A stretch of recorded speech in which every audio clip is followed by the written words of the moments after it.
Тоа што го слушнавме од Светската банка, што вчера излезе во медиумите, е одлична вест. 3,7% раст е нешто што е подобро од нашите очекувања, имајќи во обзир политичката криза во земјата. И со обзир на таа политичка криза можам да речам дека тоа остварувањето на оваа прогноза ќе биде одлична работа за земјата, практично веројатно најдобра или една од најдобрите во регионот. И ќе бидам задоволен, ќе бидам среќен доколку се заврши годината со 3,7%, имајќи во обзир дека нашите политички опоненти прават се што можат тоа да го спречат.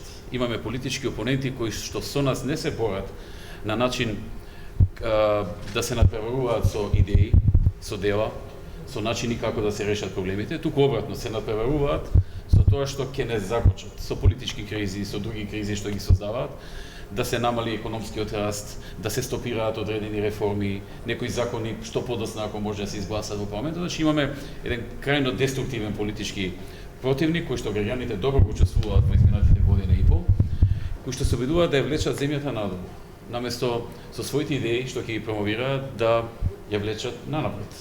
Ние секогаш сме отворени кога тие даваат добри идеи да ги прифатиме, иако се нивни, и да ги промовираме и спроведеме. И со тоа земјата би одела нанапред. Но, еве, тоа е нашата судбина, таков политички опонент имаме, и во една таква деструктивна атмосфера, во една атмосфера на политичка криза, кога и бизнисот до некаде прави чекори на возражување, одлична вест е што останува прогнозата на Светската банка или дури се зголемува, ако не се лажам, на 3,7%, за следната година веќе 4%, што покажува еден нагорен тренд.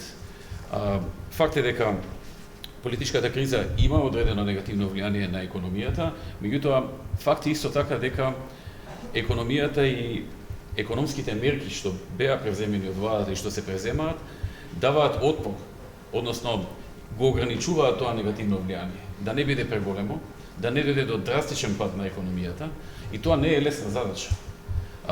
Потребни се многу чекори, голем труд, голема енергија, голема посветеност за да се успее да се минимизира ефектот на политичката криза врз економијата.